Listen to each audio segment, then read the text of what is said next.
Pastor ಮುಂದುವರೆದು ನಿಮ್ಮ ಬಾಯಿಂದ ನಾವು ಕೇಳಿಸಿಕೊಂಡ ಹಲವಾರು ವಿಚಾರಗಳು ಮತ್ತು ತಮ್ಮ ಪುಸ್ತಕದಲ್ಲಿ ಕಂಡ ವಿಚಾರಗಳು, ಹಾಗೆ ನಿಮ್ಮ ಹಾಗೆ ತರಬೇತಿಯಲ್ಲಿ ತಂಡದಲ್ಲಿ ಸೇವೆ ಮಾಡಿದ ಕೆಲವರನ್ನೆಲ್ಲ ಗಮನಿಸುವಾಗ ನಿಮ್ಗಳಲ್ಲಿ ಒಂದು ವ್ಯತ್ಯಾಸವಿಧವಾದ ಶಿಸ್ತುಗಳು ಕಾಣ್ತದೆ ಪಾಸ್ಟರ್. Very true. ಆ ಶಿಸ್ತುಗಳಲ್ಲಿ ನಾವು ಗಮನಿಸ್ಬೋದು, ಅವರು ನಿಮ್ಮನ್ನು ವೈಯಕ್ತಿಕವಾಗಿ, ನಂತರದಲ್ಲಿ ತಂಡವಾಗಿ, ಮತ್ತು ಸೇವೆಯಲ್ಲಿ ಸಾಮಾಜಿಕವಾಗಿ, ಹೀಗೆ ವಿಧ ಶಿಸ್ತುಗಳನ್ನ ಕಲಿಸಿದ್ದಾರೆ ಪಾಸ್ಟರ್. ನಾನು ನೆನೆಸ್ತೇನೆ, ಖಂಡಿತ ಈ ದಿನಗಳಲ್ಲಿ ನಮಗೆ ಅದು ಅವಶ್ಯಕತೆ ಇದೆ. ಕಾರಣ ನಿಮ್ಮ ಆ ಶಿಸ್ತುಗಳು ಅದು Bible based pastor. Of course, absolutely Bible based. ಹಾಗಾಗಿ ಈಗ ನಮಿಗೂ ನಮ್ಮ ಕುಟುಂಬಗಳೊಳಗೆ, ನಮ್ಮ ವೈಯಕ್ತಿಕ ಜೀವಿತದಲ್ಲಿ ಅಥವಾ ನಮಗೆ ಸಭೆಗಳಲ್ಲಿ, ಸೇವೆಗಳಲ್ಲಿ ಅದರ ಅವಶ್ಯಕತೆ ಇದೆ ಪಾಸ್ಟರ್. ನೀವು ಅದನ್ನು ವಿವರಿಸುವಾಗ ನಾವು ಕಲೀಲಿಕ್ಕೂ ಮತ್ತು ಅದನ್ನು ಅಳವಡಿಸಲಿಕ್ಕೆ ನಮಗೆ ಅನುಕೂಲ ಆಗ್ತದೆ. ದಯಮಾಡಿ ಹಂತವಾಗಿ ತಿಳಿಸಿ ಪಾಸ್ಟರ್. ವೈಯಕ್ತಿಕವಾಗಿ ನಿಮ್ಮನ್ನು ಪ್ರತಿದಿನ ಹೇಗೆ ನಡೆಸಿದ್ರು, ನೀವು ತಂಡವಾಗಿ ಹೇಗೆ ವೈಯಕ್ತಿಕವಾಗಿದ್ರಿ, ಸೇವೆಯಲ್ಲಿ ಹೇಗೆ ನೀವು ಶಿಸ್ತಿನಲ್ಲಿ? Very good. ದಯವಿಟ್ಟು ಹೇಳಿ. ನಾನು ಆರಂಭದಲ್ಲಿ ಹೇಳಿದೆ ನೋಡ್ರಿ, ನಮ್ಮನ್ನು ನೀರಲ್ಲಿ ಬಿಸಾಡಿದಾಗ ನಾವು ಈಜು ಕಲಿತೀವಿ ಅಂತ. ಅದಕ್ಕೆ ತುಂಬ ಕಷ್ಟಗಳು ಅನುಭವಿಸ್ಬೇಕು. ಅದೇ ಥರನೇ ಈ ಟೀಮ್ನ ಲೈಫ್ ಅಂತ ಕೂಡ ಹೇಳ್ಬೋದು. ಈಗ ನಮಗೆ ಇಷ್ಟ ಇಲ್ಲ ಬೆಳಿಗ್ಗೆ 5 ಗಂಟೆಗೆ ಎದ್ದೇಳಬೇಕಂತ ಹೇಳಿದ್ರೆ ಅದು ಇಷ್ಟ ಇಲ್ಲ ನಮಗೆ. ತಂಡದ ನಿಯಮ ಅದು. ಬೆಳಿಗ್ಗೆ 5 ಗಂಟೆಗೆ ಎದ್ದೇಳಲೇಬೇಕು. ಯಾರು ಹಾಸಿಗೆಯಲ್ಲಿ ಇರೋಗಿಲ್ಲ, ಯಾರು ಹಾಸಿಗೆಯಲ್ಲಿ ಇರಂಗಿಲ್ಲ. ಅದು ಹುಡುಗಿಯರ ಟೀಮ್ನಲ್ಲಿಯೂ ಅಷ್ಟೇ, ಹುಡುಗರ ಟೀಮ್ನಲ್ಲಿಯೂ ಅಷ್ಟೇ. ಅವರಿಗೂ ಅದೇ ಕಾನೂನಿದೆ, ನಮಗೂ ಅದೇ ಕಾನೂನಿದೆ. ಸಹೋದರರಿಗೂ ಅದೇ, ಸಹೋದರಿಗೂ ಹೌದೌದು. ಒಂದು ಸೊ ಆಮೇಲೆ ಅದು ಈಗ ಯಾವುದೋ ಒಂದು ಪುಸ್ತಕದಲ್ಲಿ ನಾನು ಓದಿದೆ, ಯಾವುದೇ ಒಂದು ಹವ್ಯಾಸ, ಯಾವುದೇ ಒಂದು ಚಟುವಟಿಕೆ, ಅದು ನಮಗೆ ಸತತವಾಗಿ ನಾವು 15 ನಿಮಿಷ ಮಾಡಿದರೆ, 15ರಿಂದ 20 ದಿವಸ ಅದು ನಮ್ಮ ಹವ್ಯಾಸ ಆಗ್ಬಿಡ್ತದೆ, ಹಾಬಿಟ್ ಆಗ್ಬಿಡ್ತದೆ, ಹಬಿಚ್ಚುಲ್ ಆಗ್ಬಿಡ್ತದೆ. ಯಾವುದೇ ಒಂದು ವಿಷಯ ಅದು 15-20 ದಿವಸಗಳು ನಾವು ಸತತವಾಗಿ ಅದನ್ನು ಮಾಡಿದರೆ ಅದು ನಮ್ಮ ಹ್ಯಾಬಿಟ್ ಆಗ್ಬಿಡ್ತದೆ. ಚೆನ್ನಾಗಿದೆ ಪಾಸ್ಟರ್. ಸೊ ಅದು ಯಾವ ಒಂದು ವಿಷಯವನ್ನು ರೂಢಿಸಿಕೊಳ್ಳೋದು. ಈಗ ಬೆಳಿಗ್ಗೆ ಒಂದು 15 ದಿವಸ ಅಥವಾ 2 ವಾರ ಅಥವಾ 3 ವಾರ ಒಬ್ಬ ವ್ಯಕ್ತಿ ಬೆಳಿಗ್ಗೆ ಎದ್ದ ಕೂಡಲೇ ಅವನು ಚಹಾ ಕುಡಿಯೋದಾದರೆ, ಚಹಾ ಕುಡಿಯೋದು ಅವನ ಅಭ್ಯಾಸ ಆಗ್ಬಿಡ್ತದೆ.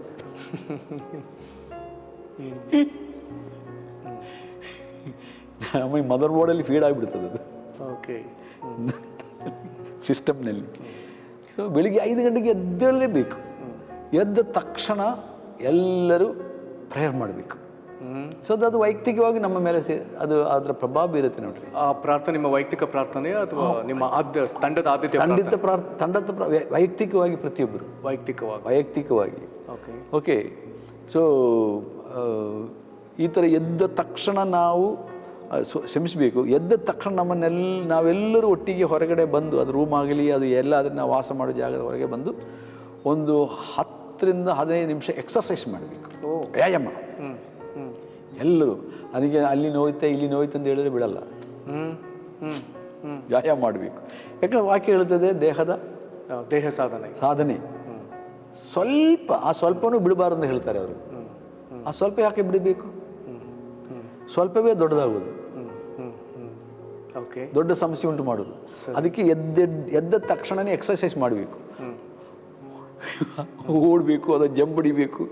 ಲೀಡರ್ ನಮಗೆ ತೋರಿಸ್ತಾರೆ ಏನೇನು ಮಾಡಬೇಕು ಅಂತ. ಶಾಲೆಯಲ್ಲಿ ಕಲಿತ ಹಾಗೇನೆ ನಮಗೆ ಅಯ್ಯೋಯ್ಯೋ ದೇವ್ರು ಯಾಕಪ್ಪ ಇಲ್ಲಿ ಬಂದ್ಬಿಟ್ಟೆ ಅಂತ ನಾವು ಕೆಲವೊಮ್ಮೆ ಅಂದ್ಕೊಳ್ತೀವಿ. ಫಸ್ಟ್ ಬೇಸಿಗೆ, ಮಳೆ, ಚಳಿ ಅದೆಲ್ಲ ವಿಷಯನೇ ಇಲ್ಲ. ಮಳೆ ಆದರೆ ಮನೆ ಒಳಗಡೆ ಎಕ್ಸರ್ಸೈಸ್ ಆದ ನಂತರ ವ್ಯಕ್ತಿಗತ ಪ್ರಾರ್ಥನೆ ಪ್ಲಸ್ ಕ್ವೈಟ್ ಟೈಮ್ ಅಂತ ನಾನು ಹೇಳ್ತೀವಿ. ಅಂದರೆ ವ್ಯಕ್ತಿಗತ ಧ್ಯಾನ ಸಮಯ. ಕ್ವೈಟ್ ಟೈಮ್ ಅಂದರೆ ನಿದ್ರೆ ಮಾಡೋದಲ್ಲ, ಕ್ವೈಟಾಗಿ ನಿದ್ರೆ ಮಾಡೋದಲ್ಲ, ದೇವರ ವಚನದ ಮುಂದೆ ಧ್ಯಾನಪೂರ್ವಕವಾಗಿ ಆ ವಾಕ್ಯಗಳನ್ನು ಓದಿದ ನಂತರ ಧ್ಯಾನಿಸಬೇಕು. ಒಂದು 25 ನಿಮಿಷ ಕಾಲ, 25ರಿಂದ 30 ನಿಮಿಷಗಳು ಧ್ಯಾನ ಮಾಡಬೇಕು. ಧ್ಯಾನ ಅಂದರೆ ವಾಕ್ಯ ಓದಿ ಆ ವಾಕ್ಯದ ಕುರಿತೆ ನೀವು ಒಳಗೆ ಧ್ಯಾನ ಮಾಡೋದು, ಮನದಟ್ಟು ಮಾಡ್ಕೊಳ್ಳೋದು. ಧ್ಯಾನ ಅಂತ ಹೇಳುವಾಗ ಚೂಯಿಂಗ್ ದ ಖಡ್ ಅಂತ ಹೇಳ್ತೀನಿ ನಾ ಇಂಗ್ಲೀಷ್ನಲ್ಲಿ. ಚೂಯಿಂಗ್ ದ ಖಡ್ ಅಂತ ಹೇಳಿದ್ರೆ ಅರ್ಥ ಆಯ್ತಾ? ಹೌದು, ಮೆಲ್ಕು ಹಾಕೋದು, ಕರೆಕ್ಟ್, ಎಕ್ಸಾಕ್ಟ್, ಮೆಲ್ಕು ಹಾಕೋದು. ಅದು ನಾವು ಬರಿಬೇಕು ಮತ್ತೆ ಬುಕ್ನಲ್ಲಿ. ಇವತ್ತು ಓದಿದ ವೇದ ಭಾಗ, ಸುಮ್ಮನೆ ನಾನು ಇವತ್ತು ಧ್ಯಾನ ಮಾಡಿದೆ, ಲೀಡರ್ ಕೇಳ್ತಾರೆ, ಟೀಮ್ ಲೀಡರ್ ಇರ್ತಾರಲ್ಲ, ಏನಪ್ಪ ಇವತ್ತು ನೀನು ಧ್ಯಾನ ಮಾಡಿದ್ದು ಅಂತ ಕೇಳಿದರೆ, ಇಂಥ ಭಾಗ ಓದಿದ್ದೇನೆ, ಯಾವ ರೀತಿಯಲ್ಲಿ ದೇವನಿಗೆ ಮಾತಾಡಿದೆ ಅದು ಬರೀಬೇಕು. ನೀನೇನು ತೀರ್ಮಾನ ಮಾಡಿಕೊಂಡೆ, ಸರಿ ದೇವರು ಮಾತಾಡಿದನಲ್ಲ, ನೀನೇನು ತೀರ್ಮಾನ ಮಾಡಿಕೊಂಡೆ, ಇದು ಡೈಲಿ ಪರ್ಸನಲ್ ನೋಟ್ಸ್ ಬರದೇ ಮತ್ತೆ ಬರಕೋಬೇಕು. ಇದು ಡಿಸಿಪ್ಲಿನ್. ನೀವು ಎಷ್ಟು ಡೈರಿ ಬರೆದಿರ್ಬೋದು. ಹೌದು ಹೌದು, ಅದೇ ಅಷ್ಟನ್ನು ಬರಿಬೇಕಂದ್ರೆ ಅಂದರೆ ಪ್ರತಿದಿನದ ನಾವು ಇದು ನೋಟ್ ಮಾಡಬೇಕು. ಮತ್ತು ಕೆಲವೊಮ್ಮೆ ಏನಾಗ್ತದೆ, ಟೀಮ್ನಲ್ಲಿ ಇದು ಒಂದು 5-6 ಜನ ಇದ್ದರೆ ಒಂದೊಂದು ದಿವಸ ಒಬ್ಬೊಬ್ಬರು ತಾವು ಧ್ಯಾನ ಮಾಡಿದ್ದನ್ನು ಶೇರ್ ಮಾಡಬೇಕು. ಅದು ಇಂಗ್ಲೀಷ್ನಲ್ಲಿಯೇ ಶೇರ್ ಮಾಡಬೇಕು. ಟೀಮ್ನಲ್ಲಿ ಬೇರೆ ಯಾವ ಭಾಷೆ ಮಾತಾಡೋಂಗಿಲ್ಲ, ಬರೀ ಇಂಗ್ಲೀಷೇ ಮಾತಾಡಬೇಕು. ಅದು ಲಾಟ್ಪುಟ್ಟು ನಿಜವಾಗಲೂ SMS ಇಂಗ್ಲೀಷೇ.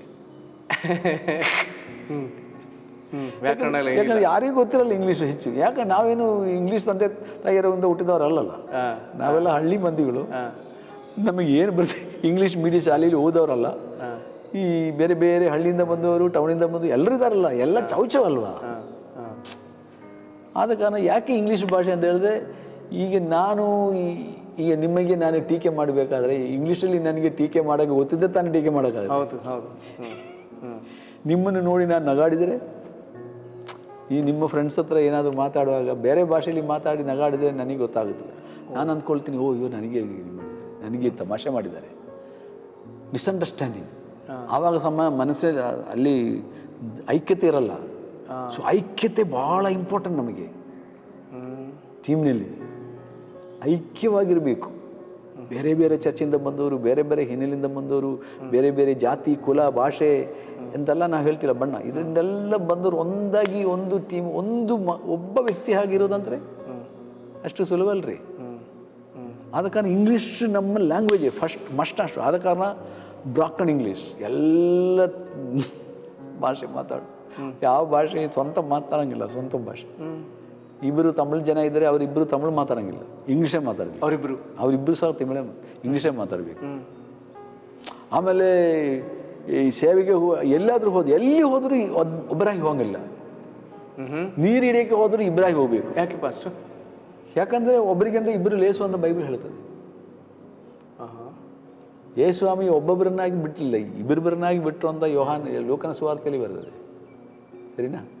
ಸೇವೆಗೆ ಕರೆದಾಗ ಕೂಡ, ಕಳಿಸಿದಾಗ ಕೂಡ, ಅದು ಕತ್ತೆ ಹಿಡ್ಕೊಂಬಪ್ಪ, ಆ ಹಳ್ಳಿಯಲ್ಲಿ ಒಂದು ಕತ್ತೆ ನಿಂತಿದೆ ಇಂಥ ಜಾಗದಲ್ಲಿ, ಸ್ವಾಮಿ ಹೇಳ್ತಾನೆ ಇಬ್ಬರನ್ನು ಕಳಿಸಿದ, ಒಬ್ಬರನ್ನು ಕಳಿಸಬಾರ್ದು. ಆ ಪಾಯಿಂಟ್ ಎಲ್ಲದಕ್ಕೂ ಬೈಬಲ್ ವಾಕ್ಯನೇ ಹೇಳ್ತಾರೆ ಇವರು. ಅಂದರೆ ನಮ್ಮ ನಾಯಕರುಗಳು ಹಾಗೆ ಹೇಳ್ತಾ ಇದ್ರು. ನಮಗೆ ಅವಾಗೆಲ್ಲ ಭಾಳ ಆಶ್ಚರ್ಯ, ಏನಪ್ಪ ಎಲ್ಲದಕ್ಕೂ ಬೈಬಲ್ ವಾಕ್ಯ ತಗೊಳ್ತಾರೆ. ಫಸ್ಟ್ ವಾಕ್ಯದೇನ ಆದಮೇಲೆ ಮುಂದಿನ ಕೆಲಸ ಏನು ಪಾಸ್ಟರ್? ಧ್ಯಾನ ಮಾಡಬೇಕು, ಆಮೇಲೆ ಶೇರ್ ಮಾಡಬೇಕು. ಇದು ಕೆಲವೊಮ್ಮೆ ಟೀಮ್ನಲ್ಲಿ. ಆಮೇಲೆ ರೆಡಿ ಆಗು, ಬ್ರೇಕ್ಫಾಸ್ಟ್, ನಾಷ್ಟ ಇರುತ್ತೆ. ನಾವೇ ಆ ನಾಷ್ಟ ಅಡುಗೆ ಮಾಡಬೇಕು, ನಾವೇ ತಯಾರು ಮಾಡಬೇಕು. ಒಬ್ಬೊಬ್ಬರಿಗೂ ಅದು ಒಂದೊಂದು ದಿವಸ ಒಬ್ಬೊಬ್ಬರಿಗೆ ಡ್ಯೂಟಿ ಥರ. ನೀವು ತಿಂಡಿ ಮಾಡಿದರೆ ನಾನು ಪಾತ್ರ ತೊಳಿಬೇಕು, ಇಬ್ಬರು ಡ್ಯೂಟಿಗೆ. ಬ್ರೇಕ್ಫಾಸ್ಟ್ ನೀವು ಉಪಹಾರ ತಯಾರಿಸೋ ದಿವಸ ಬೈಬಲ್ ಓದೋದು, ಧ್ಯಾನ ಮಾಡೋದು ಎಲ್ಲ ಇರ್ತದೆ. ಅದೆಲ್ಲ ಇರ್ತದೆ. ಅದ್ರ ಜೊತೆಗೆ ಇದು ಬೈಬಲ್ ಕೆಲವೊಮ್ಮೆ ಪಕ್ಕದಲ್ಲಿ ಇಟ್ಕೊಂಡೆ ಧ್ಯಾನ ಮಾಡೋದು, ಅಡಿಗೆ. ಒಂದೇ ಸಮಯದಲ್ಲಿ 2-3 ಕೆಲಸ ಕಲಿತ್ಕೊಂಡೆ ನಾವು ಹಂಗೆ ಇರುವಾಗ. Multi task. ಪಾಸ್ಟರ್, ಈಗ ನೀವು ನಿಮ್ಮ ಶೈಲಿ ಅಡುಗೆ ಮಾಡ್ತೀರಿ. ಹೌದು. ಬೇರೆ ದೇಶದಿಂದ ಬಂದವರು ಅವ್ರ ಶೈಲಿ ಅಡುಗೆ ಮಾಡ್ತಾರೆ, ಇನ್ನೊಬ್ರು ಇನ್ನೊಂದು ಶೈಲಿ. ಕರೆಕ್ಟ್. ಅದಕ್ಕೆ ಬೇಕಾದ ಪದಾರ್ಥಗಳು ಹೇಗೆ? ಅದ್ರ ಇದ್ದದ್ರಲ್ಲಿ ಮಾಡಬೇಕು. ರುಚಿಗಳು ಹೇಗೆ? ಅದು ನಿಮ್ಮ ರುಚಿ ನೀವು ಮಾಡಿದ್ದೀರಾ, ನಾವು ತಿನ್ಬೇಕು, ಸಹಿಸ್ಕೋಬೇಕು. ಅದೇ ದೊಡ್ಡ ಹಿಂಸೆ ಆಗಿದೆ ಪಾಸ್ಟರ್. ನಾವೆಲ್ಲ ಸಣ್ಣ ಮಕ್ಕಳು, ನಾವೆಲ್ಲ ಸಣ್ಣ. ಹೌದು. ನಮ್ಮ ಭದ್ರಾವತಿಗೆ ಇಂಥ ಟೀಮ್ಗಳು ಅನೇಕ, OM ಟೀಮ್ ಅನೇಕ ಬಂದಿದೆ. ಅದರಲ್ಲಿ ಒಮ್ಮೆ ಸಿಸ್ಟರ್ಸ್ ಟೀಮ್ ಬಂದಿತ್ತು. ಅದರಲ್ಲಿ ಸುಮಾರು ಜನ, ಅದರಲ್ಲಿ ಒಬ್ಬರು ಅಕ್ಕ ಇದ್ದು, ಜಾನೆಟ್ ಅಕ್ಕ ಅಂತೇಳಿ, ಮಲೇಷ್ಯಾದವರು. ಅವರ ಟೀಮ್ ಬಂದಿತ್ತು. ನಮ್ಮ ಮನೆಗೆ ಚರ್ಚ್ ಹತ್ರ ಇದ್ದಿದ್ದರಿಂದ ಮನೆಗೆ ಹೋಗ್ತಾ ಬರ್ತಾ ಇತ್ತು. ಹಾಗಾಗಿ ಅಮ್ಮ ಏನಾದ್ರು ಮಾಡಿಕೊಟ್ರೆ ನಮ್ಮನ್ನ ಕಳ್ಸೋರು. ನ್ಯೂ ಟೌನ್ ಅಲ್ವಾ? ಹೌದು ಪಾಸ್ಟರ್. ನಮ್ಮನ್ನ ಕಳ್ಸೋರು. ಏನಾದ್ರು ಅಮ್ಮ ಸಂಜೆ ತಿಂಡಿ ಗಿಂಡಿ ಮಾಡಿದ್ರೆ ನಮ್ಮ ಹತ್ರ ಕೊಟ್ಟು ಕಳ್ಸೋರು. ಹಾಗೆ ನಾವು, ನನ್ನ ಅಣ್ಣ, ನನ್ನ ತಂಗಿ 3 ಜನ ಹೋಗಿದ್ದೇವೆ. ಅದು ನಮಗೆ ಅಮೃತ ಇದ್ದಂಗೆ. ಅವತ್ತು ಆ ಟೀಮ್ನಲ್ಲಿ ಪಾಸ್ಟರ್, ಕೇರಳದವ್ರು ಯಾರೋ ಹೆಸರು ಕಾಳದು ಏನೋ ಒಂದು ಪಾಯಸ ಮಾಡಿದಾರೆ ಪಾಸ್ಟರ್. ನಮಗೆ ಕೊಟ್ಟು ಕೂರಿಸಿದ್ರೆ 3 ಜನ ಕೆಳಗೆ, ನಾವೆಲ್ಲ ಸಣ್ಣವ್ರು. ನನಗೆ ನನ್ನ ತಂಗಿಗೆ ಅದು ಕುಡಿಲಿಕ್ಕೆ ಆಗ್ತಾ ಇಲ್ಲ ಬಸ್, ಅಬ್ಸಲ್ಯೂಟ್ಲಿ ಕುಡಿಲಿಕ್ಕೆ ಆಗ್ತಾ ಇಲ್ಲ. ನನ್ನ ಅಣ್ಣ ಹೇಗೋ ಕುಡಿಬೇಕಂತೇಳಿ ಅವ್ರು ಸ್ವಲ್ಪ ಕೊಟ್ಟವ್ರು ಒಳಗೋದ್ರು. ನನ್ನ ಅಣ್ಣ ಮೂಗು ಮುಚ್ಚಿಕೊಂಡ ಗಡ ಗಡ ಗಡ ಗಡ ಅದನ್ನು ಕುಡಿದು ಬಿಟ್ಟೆ ಫಸ್ಟ್. ಗೊತ್ತಾಯ್ತಲ್ಲ ಹಿಂಸೆ, ಕುಡ್ದ. ಈಗ ಜ್ಞಾಪಕ ಇದೆ ಫಸ್ಟ್, ರುಚಿನ ಈಗಲೂ ಜ್ಞಾಪಕ ಇದೆ. ಆಮೇಲೆ ಒಳಗೋದವರು ನಿಮ್ಮ OMನ ಸಿಸ್ಟರ್ ಮತ್ತೆ ಹೊರಗೆ ಬಂದರು. ಹೊರಗೆ ಬಂದ ತಕ್ಷಣ ನನ್ನ ಅಣ್ಣ ಖಾಲಿ ಮಾಡಿದ್ದು ನೋಡಿ, ಓ ಇವನಿಗೆ ಭಾಳ ಇಷ್ಟ ಅಂತ ಮತ್ತೆ ಅವನಿಗೆ ಕೊಟ್ಟರು. ನನಗೆ ನಮ್ಮ ತಂಗಿ ಒಂದೇ ನಗು. ಇಂಥ ಅನೇಕ ವಿಚಿತ್ರ ಘಟನೆಗಳಾಗುತ್ತೆ ನಮ್ಮ OM ಟೀಮ್ನಲ್ಲಿ. ಒಮ್ಮೆ ಒಬ್ಬ ಬಿಳಿ ಅಂದರೆ ಪರದೇಶದವರು ಅವರು ಅನ್ನ ಮಾಡಿ, ಅವರಿಗೆ ಅವತ್ತು ಡ್ಯೂಟಿ ಇನ್ನೊಬ್ಬರ ಜೊತೆಗೆ. ಅವರು ಅನ್ನ ಮಾಡಬೇಕು ರಾತ್ರಿಗೆ. ಅನ್ನ ಮಾಡಬೇಕಾದ್ರೆ ತರಕಾರಿ ಪಾಯಿಕ ಎಲ್ಲ ಸಬ್ಜಿ ಎಲ್ಲ ಮಾಡಬೇಕಲ್ಲ. ಅವರೇನು ಮಾಡಿದರು, ಅಕ್ಕಿ ತೊಳೆದಿಟ್ಟು ಅಂದರೆ ಅವರೆಲ್ಲ ಅಕ್ಕಿ ಮಾಡಿ ಪರಿಚಯ ಇಲ್ಲ ಅವರಿಗೆ. ನಮ್ಮ ಥರ ಅವರು ಪ್ರದೇಶದಲ್ಲಿ ಎಲ್ಲೂ ಕೂಡ ನಮ್ಮ ಥರ ನೀರಲ್ಲಿ ಅಕ್ಕಿ ಬೇಯಿಸಲ್ಲ. ಹೌದಾ? ಅಂದರೆ ಅವರಿಗೆ ಕುಕ್ಕರ್ ಇರ್ತದೆ, ಅದು ಇಷ್ಟಂದ ಸ್ವಲ್ಪ ನೀರು ಹಾಕ್ಬಿಟ್ಟು ಎಷ್ಟು ನಮಗೆ ಅನ್ನ ಬೇಕು ಅಂತ ಅದರಲ್ಲಿ ಮೆಷರ್ಮೆಂಟ್ನಲ್ಲಿ ಆ ಮೆಷರ್ಮೆಂಟ್ ಮಿಷಿನೇ ತೋರಿಸ್ತದೆ ಎಷ್ಟು ಮೆಷರ್ಮೆಂಟ್ ಹಾಕಬೇಕು ಅಂತ. ಆಮೇಲೆ ನೀವು ಟೀಮಲ್ಲಿ ಇರುವಂತ? ಇಲ್ಲ ಖಂಡಿತ ಅದು ನಾವು ಇದು ನೋಡಿಯೇ ಇಲ್ಲ. ನಾನು ಹೇಳೋದು ಪ್ರದೇಶದಲ್ಲಿ ಅಲ್ಲ, ಆಗಲೇ ಅದಿತ್ತ ಫಾಸ್ಟ್ ಇತ್ತು. ಸೊ ಇವರಿಗೆ ಅವತ್ತು ಆ ದಿವಸ ಇವರು ಅಡುಗೆ ಮಾಡಬೇಕಾ, ಇವರೇನು ಮಾಡಿದ್ರು, ಎಲ್ಲ ಸಬ್ಜಿ ಎಲ್ಲ ಬೇಳೆ ಎಲ್ಲ ಅಕ್ಕಿ ಒಟ್ಟಿಗೆ ಹಾಕ್ಬಿಟ್ಟು, ನೀರು ಹಾಕ್ಲಿಲ್ಲ, ಹಾಗೆ ಬೇಯಿಸಿದ್ರೆ ಎಲ್ಲ ನೀರು ಹಾಕ್ಬಿಟ್ರು, ಚೆನ್ನಾಗಿ ಬೇಯಿಸ್ಬಿಟ್ರು. ಏನು ಈ ದನಕ್ಕೆ ಕೊಡ್ತೀವಲ್ಲ ಮೊಸರೆ. ಆಮೇಲೆ ಹೇಳಿದ್ರು, ಏನ್ರಿ ಪೊಟೆಟೊ ಹಿಂಗೆ ನಾಲ್ಕು ಬೇಯಿಸೋದು. ಪೊಟೆಟೊ ಅದೇ ಇದು ಆಲೂಗಡ್ಡೆ, ಈರುಳ್ಳಿ, ಈರುಳ್ಳಿ, ಬೇಳೆ, ಬೀನ್ಸು, ಆಮೇಲೆ ಇದು ತರಕಾರಿಗಳೆಲ್ಲ, ಇದು ಕ್ಯಾರೆಟು ಎಲ್ಲ ಹಾಕಿದರು. ಇದ್ದದೆಲ್ಲ ಹಾಕ್ಬಿಟ್ರು ಎಲ್ಲ ಚೆನ್ನಾಗಿ ಬೆಂದ ಮೇಲೆ ಪಾಯಸ ಥರ ಬಣ್ಣನೂ ವಿಚಿತ್ರ ಬಣ್ಣ. ರುಚಿ ಏನಂದು ಹೇಳಲಿ, ಸ್ವಲ್ಪ ಉಪ್ಪು ಹಾಕ್ಬಿಟ್ರು, ಸ್ವಲ್ಪ ಏನನ್ನ ಸಿಕ್ಕಿದ ಪುಡಿ ಎಲ್ಲ ಸ್ವಲ್ಪ ಹಾಕ್ಬಿಟ್ರು. ನಮಗೆ ಪ್ರಶ್ನೆ ಕೇಳುವಂಥ ಹಕ್ಕಿಲ್ಲ ಟೀಮಿನಲ್ಲಿ. ಏನು ಮಾಡಿದೆ ಅದು ತಿನ್ಬೇಕು, ಕಾಮೆಂಟ್ಸ್ ಹೇಳುವ ಹಕ್ಕಿಲ್ಲ. ಸ್ತೋತ್ರ ಮಾಡಬೇಕು, ತಿನ್ಬೇಕು. ಯಾಕಂದ್ರೆ ಬೈಬಲ್ ಹೇಳಿದೆ, ಎಲ್ಲದಕ್ಕಾಗಿಯೂ ಸ್ತೋತ್ರ ಮಾಡ್ರಿ, ಎಲ್ಲದಕ್ಕಾಗಿಯೂ ಸ್ತೋತ್ರ ಮಾಡ್ರಿ. ಸೊ ಸ್ತೋತ್ರ ಮಾಡ್ರಿ, ತಿನ್ರಿ, ನಿಮಗೆ ಏನು ಅನಾಹುತ ಆಗಲ್ಲ ಅಂತ. ಹಾಗಾದ್ರೆ ನೀವು ವಿಧ ರುಚಿ ನೋಡಿದ್ರಲ್ಲ? ಭಯಂಕರ ಇಂಟರ್ನ್ಯಾಷನಲ್ ಸ್ಟಮಕ್ ನಮ್ಮದು. ಯಾಕಂದರೆ ಎಲ್ಲ ಜನರ ಊಟದ ರುಚಿ ನಾವು ತಿಳ್ಕೊಂಡಿದ್ದೀವಿ. ಅಂದರೆ ಅವ್ರಿಗೆ ಪಾಪ ಅವ್ರಿಗೆ ನಮ್ಮ ಭಾರತೀಯರ ಅಡುಗೆ ಅವ್ರಿಗೆ ಗೊತ್ತಿಲ್ಲ, ಪಾಪ ಅಡುಗೆ ಗೊತ್ತಿಲ್ಲದಕ್ಕೆ ಅವ್ರು ಹಂಗೆ ಮಾಡಿದ್ದಾರೆ ಹೇಳೋದು. ಸೊ ಹಾಗೆ ಭಾಳ ಅನುಭವಗಳು ಇದೆಲ್ಲ ಒಂದೊಂದು. ಮತ್ತು ನಮಗೆ ನಿದ್ರೆ, ನಾವು ಎಲ್ಲಾದರೂ ನಮಗೆ ಇನ್ನು ಲಾಡ್ಜ್ ಇಲ್ಲ, ಈ ಯಾವುದು ಮನೆಗಳು ನಾವು ಬುಕ್ ಮಾಡಲ್ಲ. ಈಗ ಟ್ರಕ್ ಟೀಮ್ ಅಂತ ಹೇಳುತ್ತೆ ನೋಡಿದೆ ಫಸ್ಟ್, ನೀವು ನೋಡಿರ್ಬೇಕು. ಟ್ರಕ್ ಅಂತ ಒಂಥರ ಪಾರ್ಸಲ್ ವಾನ್ ಥರ ಇರ್ತದೆ. ಆ ವಾನೇ ನಮಗೆ ಮನೆ. ಬ್ರದರ್ ಶಂಕರ್ ಟೀಮಲ್ಲಿ ಬಂದಿದ್ರು. ಕರೆಕ್ಟ್, ಶಂಕರ್ ನನ್ನ ಟೀಮಲ್ಲಿ ಇದ್ದ. ಸೊ ಅದೇ ನಮಗೆ ಮನೆ. ಅದರಲ್ಲಿ ಎಲ್ಲೂ ಬೆಡ್ ಇಲ್ಲ, ಹಾಸಿಗೆ ಗಿಸಿಗೆ ಏನಿಲ್ಲ, ಬರೀ ಪುಸ್ತಕಗಳ ಪೆಟ್ಟಿಗೆಗಳಷ್ಟೇ. ಅದರ ಮೇಲೆ ಬೆಡ್ಡಿಂಗ್ಸ್ ನಮ್ಮದು ಮನೆಯಿಂದ ತಂದಿರಬೇಕು ಅಷ್ಟೇ. ಅದೆಲ್ಲ ನಾವು ಭಾಳ ಅಪರೂಪ ಅದೆಲ್ಲ ತರೋರು. ನಾವೇನು ಅಟ್ಟ ಬಾಕ್ಸ್ ಇರುತ್ತಲ್ಲ, ಈ ಬುಕ್ಸು, ಬೈಬಲ್, ಹೊಸ ಮಡಿಗೆಲ್ಲ ಬರುತ್ತಲ್ಲ, ಅಂದ ಬಾಕ್ಸ್ ಖಾಲಿ ಆದಮೇಲೆ ಅದನ್ನು ನಾವು ಕೆಳಗಡೆ ಚಾಪೆ, ಅದರ ಮೇಲೆ ನಾವು 2-3 ಬಂಡಿಲು ಇದು ಪ್ಯಾಕೆಟ್ಗಳು, ಗಾಸ್ಪಲ್ ಸುವಾರ್ಥ ಪ್ರತಿಗಳು ತಲೆದಿಂಬಾಗಿ ಇಟ್ಕೊಳ್ತೀವಿ, ನಿದ್ರೆ ಮಾಡ್ತೀವಿ. ಚೆನ್ನಾಗಿ ನಿದ್ರೆ ಬರ್ತದೆ. ಹೊದ್ದುಕೊಳ್ಳೋಕ್ಕೆ ನಮಗೆ ಇರ್ತದೆ, ಲುಂಗಿ ಆಗಲಿ ಅಥವಾ ನಮ್ಮದು ಶೀಟ್ ಇರ್ತದೆ, ಅದನ್ನು ಹಾಕ್ಕೊಂಡು ನಿದ್ರೆ ಅದೇ ಥರ. ಸೊ ಫಸ್ಟ್ ಈಗ ಉಪಹಾರ ತಯಾರು ಮಾಡಿ ತಿಂದಾದ್ಮೇಲೆ ನಿಮ್ಮ ಮುಂದಿನ ಕರ್ತವ್ಯ? ಮುಂದೆ ನಾವು ಟೀಮಾಗಿ ಪ್ರೇಯರ್, ಇದು ಡಿವೋಷನ್ ಅಂತ ಹೇಳುತ್ತೆ. ಡಿವೋಷನ್ ಬ್ರೇಕ್ಫಾಸ್ಟ್ ಆದಮೇಲೆ ಡಿವೋಷನ್. ಇದಕ್ಕೆಲ್ಲ ಟೈಮ್ ಇರ್ತಿತ್ತು ಫಸ್ಟ್? ಅದೆಲ್ಲ ಎಷ್ಟೇ ಗಂಟೆಗೆ?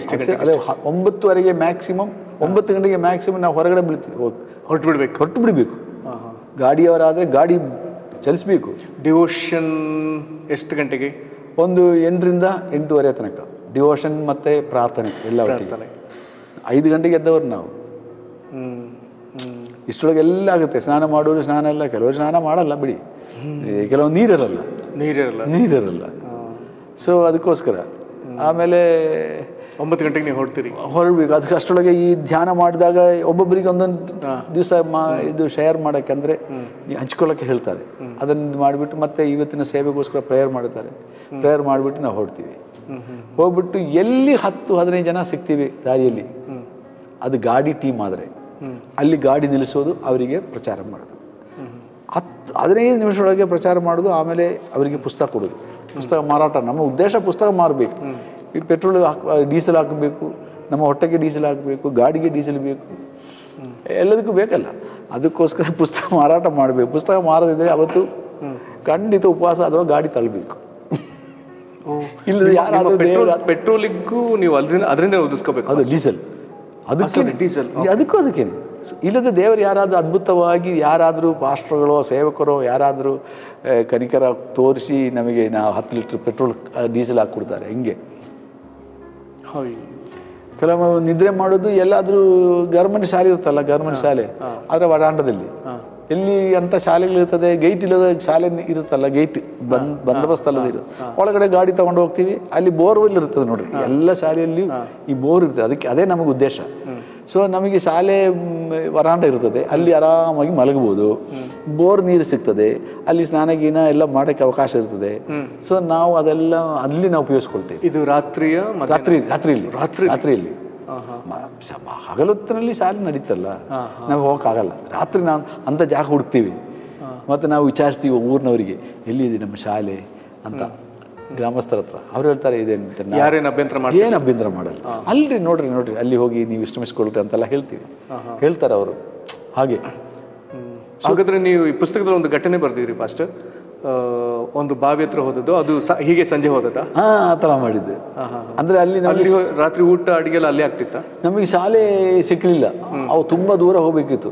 ಇದು ಕರ್ನಾಟಕದ ಅನುಭವ? ಕರ್ನಾಟಕದಲ್ಲೇನೆ. ಸರಿ, ನಮಗೆ ಎಲ್ಲೋ ದೂರ ಹೋಗಬೇಕು. ನಾವು ವಿಚಾರಿಸಿದಾಗ ತುಂಬ ದೂರ ಹೋಗ್ಬೇಕಂತ ಗೊತ್ತಾಯಿತು, ಇನ್ನೆಷ್ಟು ಪಟ್ಟಣ ಸಿಗಲಿಕ್ಕೆ. ಅದಕ್ಕೆ ನಾವು ಏನು ಮಾಡ್ತೇವೆ, ಗಾಡಿ ಟೀಮ್ ಅದು. ಅದಕ್ಕೆ ನಾವು ಒಂದು ಮರದ ಅಡಿಯಲ್ಲಿ, ದೊಡ್ಡ ಆಲದ ಮರ ಇರ್ತಾವಲ್ಲ ದಾರಿಯಲ್ಲೆಲ್ಲ, ದೊಡ್ಡ ಮರದ ಅಡಿಯಲ್ಲಿ ಗಾಡಿ ನಿಲ್ಲಿಸಿದೆ. ಆಮೇಲೆ ನಾವು ತೋಟ ನೋಡಿದೆ. ಸೊ ಆ ತೋಟದಲ್ಲಿ ಎಲ್ಲ ಪಂಪ್ ಸೆಟ್ ಇರ್ತದೆ ನೋಡ್ರಿ, ದೊಡ್ಡ ಬಾವಿಗಳೆಲ್ಲ ಇರ್ತದೆ. ಸೊ ಅಂಥ ಜಾಗ ನಾವು ನೋಡಿದೆ. ಮತ್ತು ನಾವು ನೋಡುವಾಗ ನೀರು ಬೀಳುವ ಶಬ್ದ ಕೇಳಿಸ್ತಾ ಇತ್ತು. ನನಗೆ ಗೊತ್ತಾಯಿತು, ಇಲ್ಲಿ ಬೋರ್ವೆಲ್ ಇದೆ, ಆಮೇಲೆ ದೊಡ್ಡ ಜಾಗ ಇದ್ಬೋದು. ನಾವು ಒಂದು ಇಲ್ಲಿ ಪಕ್ಕದಲ್ಲಿ ಒಂದು ಗಾಡಿ ನಿಲ್ಲಿಸಿ, ದೊಡ್ಡ ಮರದ ಅಡಿಯಲ್ಲಿ ಗಾಡಿ ನಿಲ್ಲಿಸಿ, ಅಲ್ಲಿ ಬಾವಿ, ಅಲ್ಲಿ ರಾತ್ರಿ ಅಷ್ಟರಲ್ಲಿ ರಾತ್ರಿ ಆಗಿಬಿಡುತ್ತೆ. ನಿಮಗೆ ರಾತ್ರಿ ಹೊತ್ತು ಲೈಟಿಗೆಲ್ಲ ಏನಿರ್ತಿತ್ತು ಫಸ್ಟ್? ಲೈಟಿಗೆ ಏನ್ರಿ, ಈ ಸ್ಟವ್ ಇದೆಲ್ಲ ನಮ್ಮ ಸೀಮೆಣ್ಣೆ ಸ್ಟವ್, ಅದೇ ಇಲ್ಲ ಮೇಣಬತ್ತಿ ಅಷ್ಟೇ. ಅದೇ ಇಲ್ಲದ್ರೆ ಯಾವುದಾದ್ರೂ ಲೈಟ್ ಕಂಬ ಇದ್ರೆ ಅದರ ಕೆಳಗಡೆ ನಿಲ್ಲಿಸ್ತೀವಿ. ಸರಿ, ನಿಮ್ಗೆ ಬೋರ್ವೆಲ್ ಸಿಕ್ತು ಪಾಸ್ಟರ್? ಬೋರ್ವೆಲ್ನಿಂದ ನೀರು ತಗೊಂಡು ಬಂದು ಅಡಿಗೆ ಮಾಡಿದೆ. ಚೆನ್ನಾಗಿ ಅಡಿಗೆ ಎಲ್ಲ ಮಾಡಿ, ಊಟ ಎಲ್ಲ ಮಾಡಿ ಮಲಗಿಬಿಟ್ಟೆ. ಬೆಳಿಗ್ಗೆ ಎದ್ದು ಮತ್ತೆ ನಾವು ಮುಖ ಕೈಕಾಲೆಲ್ಲ ತೊಯ್ಬೇಕಲ್ಲ, ಅದಕ್ಕೆ ನಾವು ಬಾವಿ ಹತ್ರ ಹೋಗಿ ಮತ್ತೆ ನೀರು ಹಿಡಿಯಕ್ಕೆ ಹೋದರೆ ಅಲ್ಲಿ ದೊಡ್ಡದಾಗಿ ಒಂದು ಮೇಲೆ ಬಿದ್ದಿತ್ತು, ತೇಲ್ತಾ ಇದೆ. ಏನು ನೋಡಿದಂದರೆ, ಏನಂತ ನೋಡಿದರೆ ಸತ್ತು ಕೊಳತಂತ ಅದು ಉಬ್ಬಿಕೊಂಡ್ಬಿಟ್ಟಿದೆ ನಾಯಿ. ಅಯ್ಯೋ, ಈ ನೀರನ್ನು ನಾವು ರಾತ್ರಿ ಯೂಸ್ ಮಾಡಿದಂತ ಆವಾಗ ನಮಗೆ ಗೊತ್ತಾಯಿತು. ಅದನ್ನೇ ಕುಡಿದ್ರಿ? ಅದರಲ್ಲೇ ಅಡುಗೆ ಮಾಡಿದೆ. ಸ್ನಾನ ಮಾಡಿಲ್ಲ ಬೆಳಿಗ್ಗೆ. ಅದಕ್ಕೆ ಹೋಗಿದ್ದು ಮುಖ ತೊಳೆಯಕ್ಕೆಲ್ಲ. ಆವಾಗ ನಾವು ಅಲ್ಲಿಂದ ತಪ್ಪಿಸ್ಕೊಂಡ್ಬಂದ. ಆವಾಗ ನೆನಪು ಬಂತು ನನಗೆ ದೇವರ ವಾಕ್ಯದಲ್ಲಿ ಒಂದು ವಚನ, ಮಾರ್ಕನ ಸುವಾರ್ತೆಯಲ್ಲಿ, ವಿಷಕರವಾದದ್ದೇನಾದರೂ ವಿಷ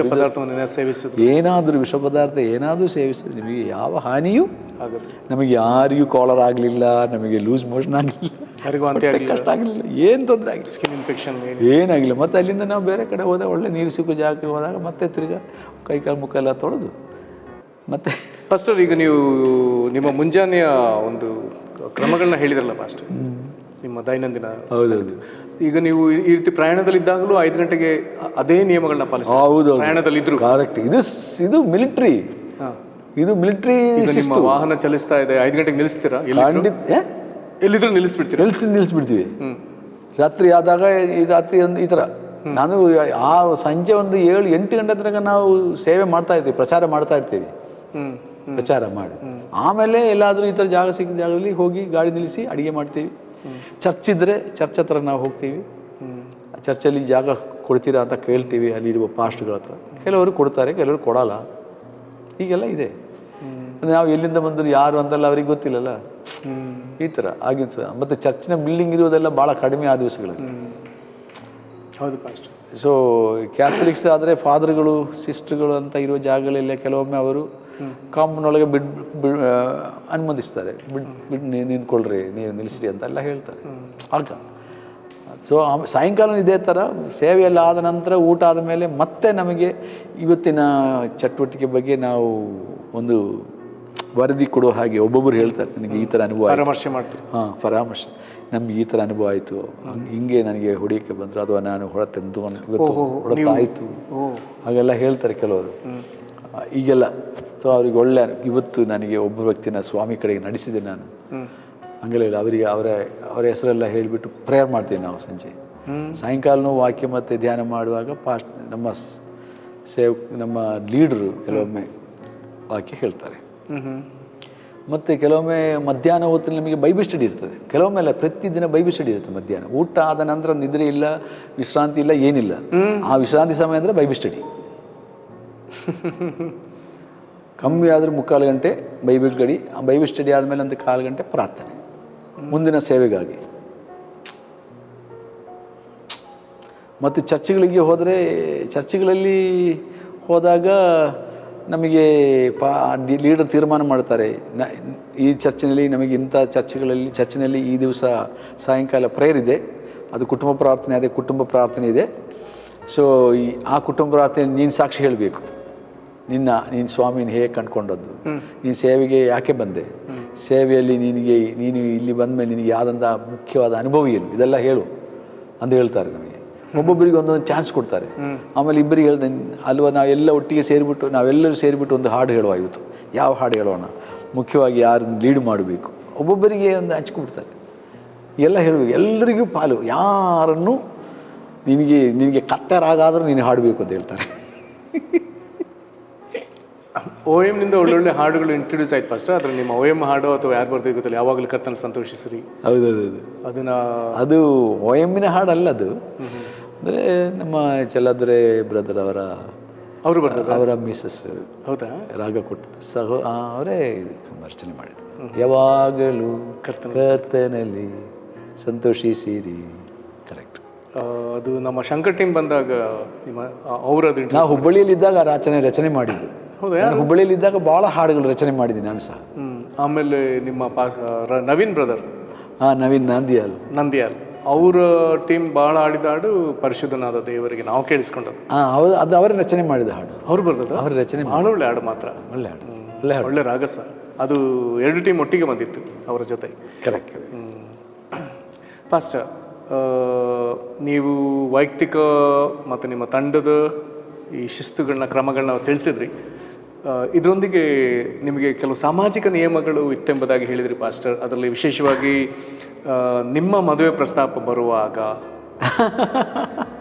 ನೀವು OM-ನಲ್ಲಿ ಕಂಡುಕೊಂಡ ಒಬ್ಬ ಸಹೋದರಿ, ಆದರೆ ಮಾತಾಡಲಿಕ್ಕೆ ಅನುಮತಿ ಇಲ್ಲ, ಇಂಥದ್ದೆಲ್ಲ ನಿಮ್ಮ ಪುಸ್ತಕದಲ್ಲಿ ಪ್ರಸ್ತಾಪಿಸಿದಿರಿ. ಈ ಕಟ್ಟುನಿಟ್ಟುಗಳು, ಇದಕ್ಕೆ ನಿಮ್ಮನ್ನು ಬಿಟ್ಟುಕೊಟ್ಟ ರೀತಿ ಹೇಳ್ಬೋದಾ ಪಾಸ್ಟರ್? ನೀವು ಭಾರಿ ದೊಡ್ಡ ಪ್ರಶ್ನೆ ಕೇಳಿದ್ದೀರಾ. ಅದು ಕೂಡ ಭಾಳ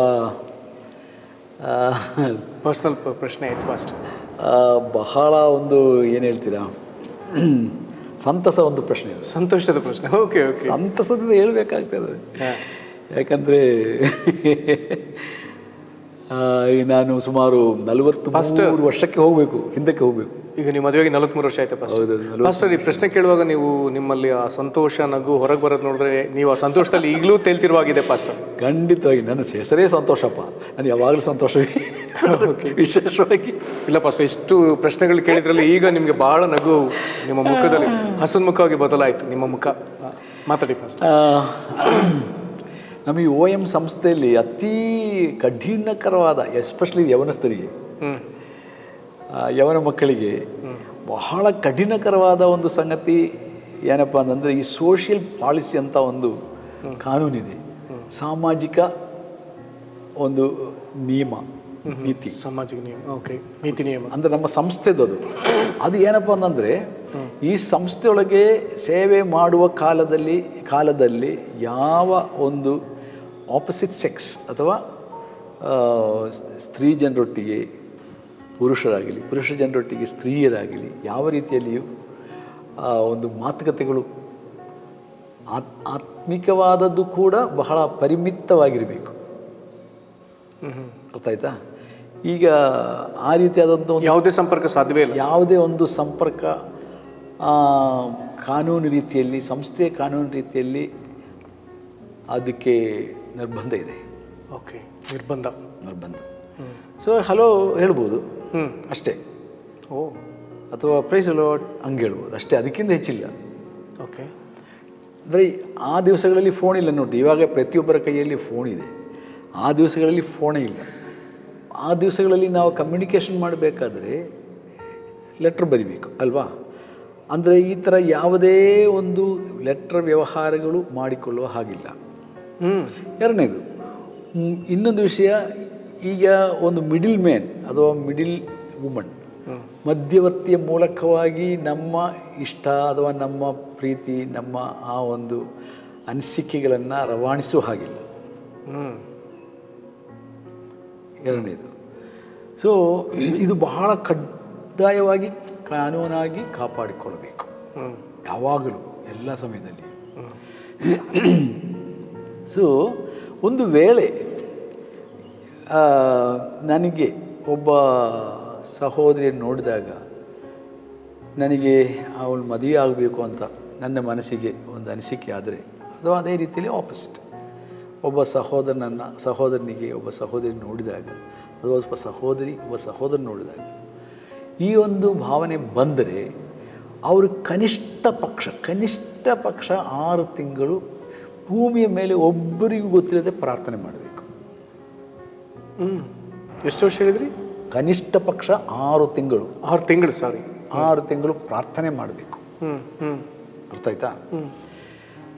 ಸೊ ಅದು ದಿವಸ ನಿಮ್ಮ ತಂಡದ ನಿಯಮ, ನಮ್ಮ ತಂಡದ ನಿಯಮ ಅದು. ಈಗ ನಮ್ಮ ತಂಡದಲ್ಲಿ ಬರೋರು ಎಷ್ಟು ದಿವಸಕ್ಕೆ? ಮ್ಯಾಕ್ಸಿಮಮ್ 3 ತಿಂಗಳು ಅಥವಾ 6 ತಿಂಗಳಿಗೆ.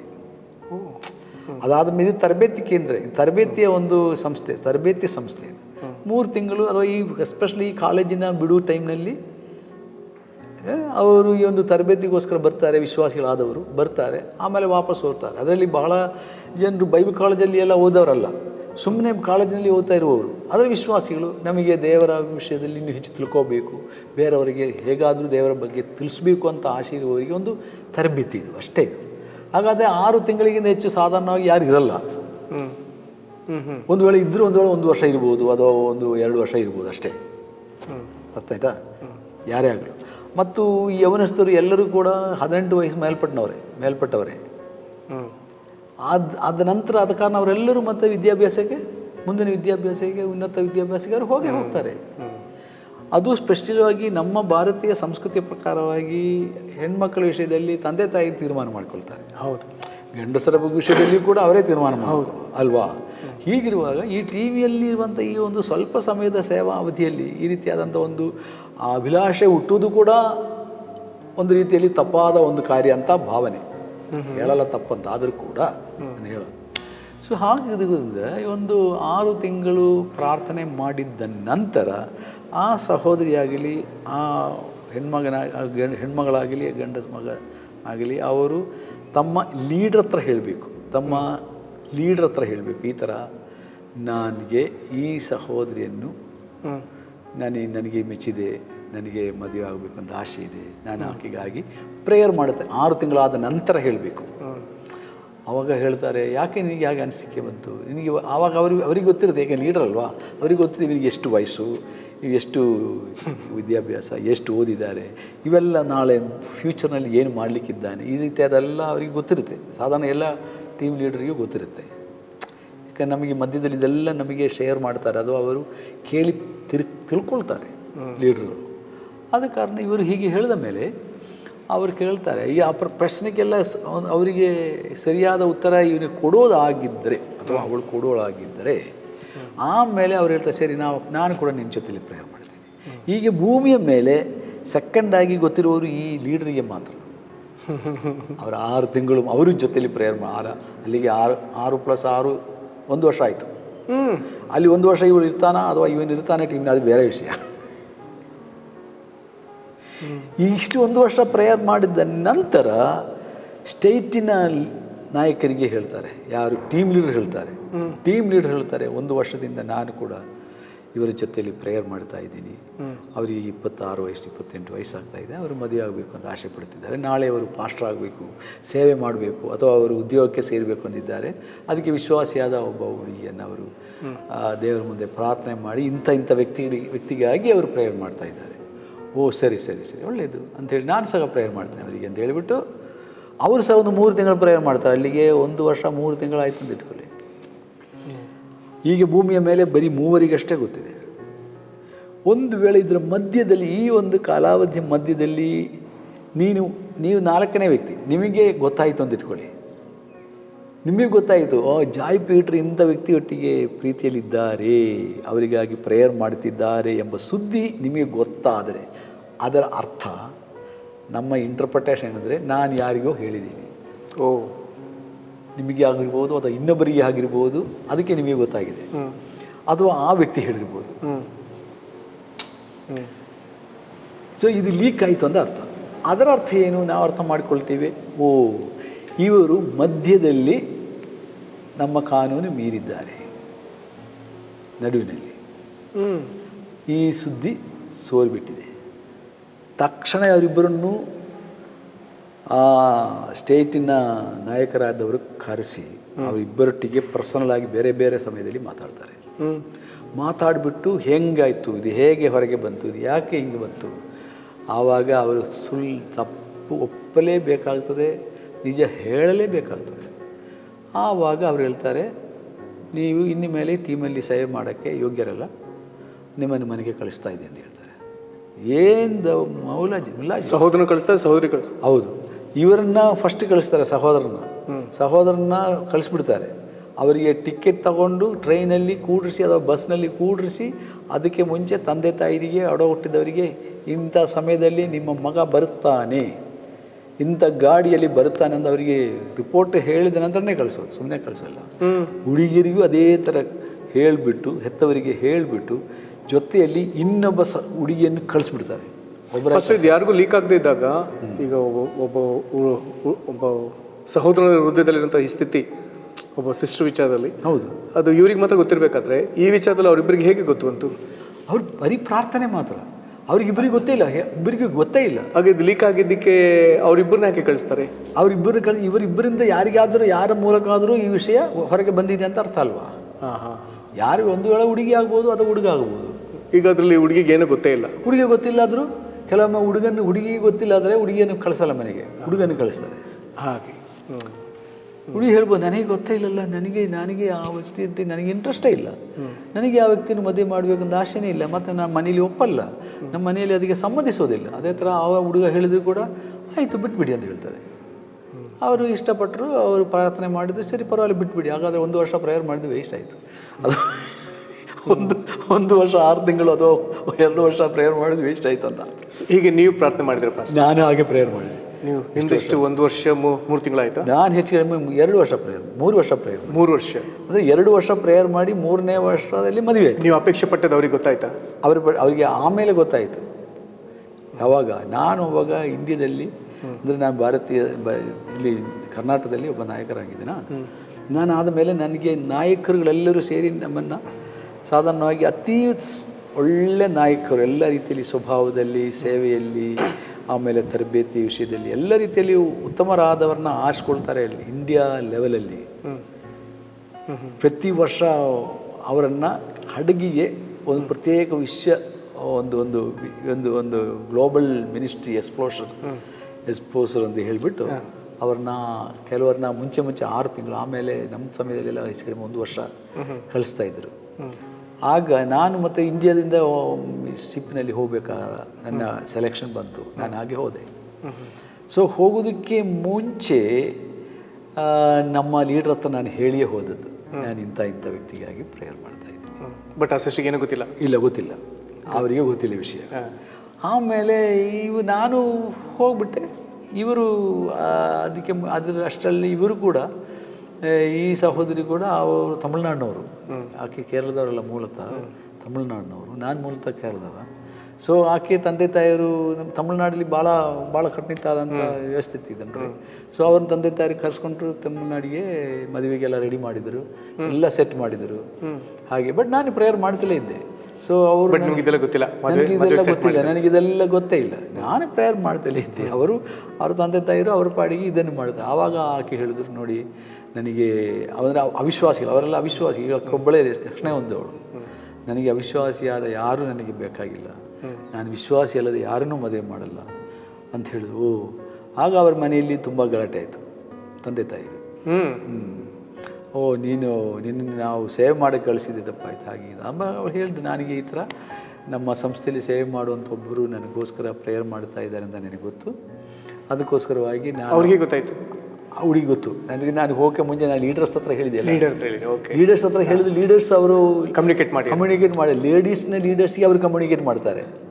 ಅದೇ ಥರ ಜೆಂಟ್ಸು ಯಾರಾದರೂ ಲೇಡೀಸ್ ಪ್ರೇಯರ್ ಮಾಡಿದರೆ ಜೆಂಟ್ಸ್ ಲೀಡರ್ಸ್ಗೆ ಕಮ್ಯುನಿಕೇಟ್ ಮಾಡ್ತಾರೆ. ಅವರಿಬ್ಬರು ಇದ್ರ ಬಗ್ಗೆ ಚರ್ಚೆ ಮಾಡ್ತಾರೆ, ಅಂದರೆ ಅದರಲ್ಲಿ ಚರ್ಚೆ ಮಾಡಿಬಿಟ್ಟು ಅವರ ಬ್ಯಾಕ್ಗ್ರೌಂಡ್, ಇವರ ಬ್ಯಾಕ್ಗ್ರೌಂಡ್, ನಾಳೆ ಇವರು ಏನು ಮಾಡಲಿಕ್ಕಿದ್ದಾರೆ, ಈಕೆ ಏನು ಸೇವೆಯಲ್ಲಿ ಇವರಿಗೆ ಸೇವೆ ಮಾಡೋದಕ್ಕೆ ಇದೆಲ್ಲ ವಿಚಾರಿಸ್ತಾರೆ. ಸೇವೆ ಮಾಡೋದಕ್ಕೆ ಅವರಿಗೆ ಅಭಿಪ್ರಾಯ ಇಲ್ಲದಿದ್ದರೆ ಅವರನ್ನು ಮತ್ತೆ ಅವನಿಗೆ ಸೇವೆ ಮಾಡಬೇಕಂತ ಆಸೆ, ನಿನಗೆ ಸೇವೆ ಮಾಡಬೇಕಂತ ಆಸೆ ಇಲ್ಲದೆ ಮತ್ತೆ ನಿನಗೆ ಯಾಕೆ ಅವರಿಗೆ ನೀವು ತೊಂದರೆ ಕೊಡ್ತಾರೆ, ಬೇಡ, ಬೇರೆ ಹುಡುಗರನ್ನ ನಿಮಗೆ ಮದುವೆ ಆಗುತ್ತೆ, ನಿಮ್ಮ ತಂದೆ ತಾಯಿ ನೋಡ್ಕೊಳ್ತಾರೆ ಅಂದರೆ ಅವರಿಗೆ ಕೌನ್ಸಿಲ್ ಮಾಡ್ತಾರೆ.